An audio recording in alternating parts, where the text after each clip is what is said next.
Hey everyone, how's it going? My name is Brian Lagunas. Today I'm going to be doing my project on what I think a Chicano is and why for my What Do You Think project. Now, before getting into it, I wanted to discuss a little bit of my background information because I think it's relevant not only to the question, but it helped me basically formulate my answers for the question at hand. So, a little bit about my background. I was born in the United States. Both of my parents are from Mexico, specifically Cuernavaca from my father and Mexicali from my mother. So, as of right now, I live in Santa Ana, which is a city in Southern California. And the reason why I think these pieces of information are pretty relevant is because, of course, I myself am a Chicano. I have parents that helped me grow up within Mexican culture, and I live in a city within a very heavily dense Mexican population, within a state with a very big Mexican population as well. So I think a lot of these factors, not only did I experience it at home, but culturally I experienced it within the streets in the city that I grew up in. So I didn't just learn the culture, at home. It's pretty much all I experienced for the most part. So what I wanted to get into today, in reference to the question at hand of what I think a Chicano is, the first part I would want to say would be the culture. So, Chicano culture to me is basically a mixture of both American and Mexican culture. So, for me, what I see mainly, it shows up a lot within style, language, music, social identity, things of that sort. So, to give you some examples, here in Santana, like I mentioned, that it has a very large Mexican population or Mexican American population, sorry. What I see outside, I see a lot of cholo and lowrider cultures, especially when I'm driving in the street. I see a lot of lowriders. Funny enough, you would even see things like Edgar's, which I know is typically made fun of, but it is something that you do see only within Mexican American groups. And I would say even see like a lot of paisanos, which is like people that are more traditional in their approach to their expression. Usually rocking cowboy hats, boots, things of that sort. So I think all of that in conjunction together shows that Chicano culture is a big part of expression, style, and identity.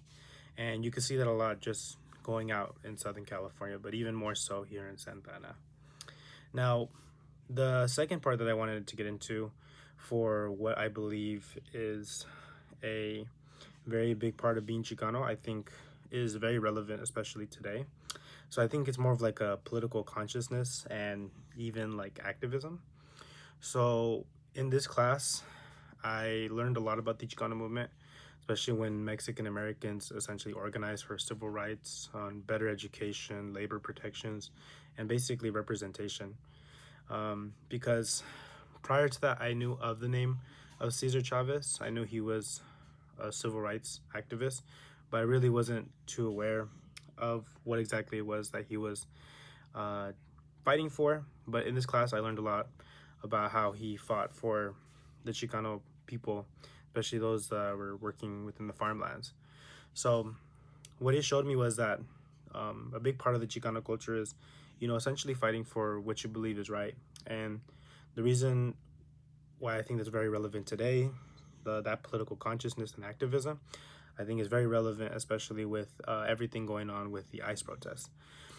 So for myself, I have not only family members, but I know people within my community that are deeply affected, by the, uh, I guess, discrimination and harassment of the ICE agents. So I attended some of the ICE protests, and in being inside the ICE protests, I saw many people, not only just Mexican American, but even people of different land descent, essentially unifying together for a specific cause. And I thought that to me really stood out to me as a part of being a part of the culture, because being within the crowd, seeing any of everyone unify together for a specified cause really showed me that there's more to the culture than just how you express yourself, but it's also coming together in a conjoined effort.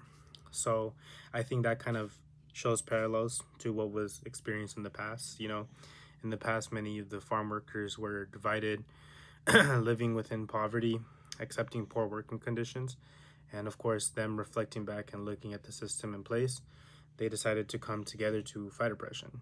And me doing that nowadays with the ICE protests really helped me reflect on that. So I think that's a really large part of Chicano culture. So to kind of wrap everything up, I think a big part of Chicano identity is rooted in not only like awareness and political activism, but it's also for a sense of expression and similar experiences that we all go through. So it's a blending of like Mexican and American culture, history of resilience and marginalization, and basically responsibility to speak out when your community is targeted. So I think those two things, in conclusion, to me, is what makes up what being a Chicano is. It's it's everything that we see essentially here in Santa Ana. So yeah, that's gonna conclude what I think for what a Chicano is. Thank you for taking the time to review my project, and I hope you have a wonderful day.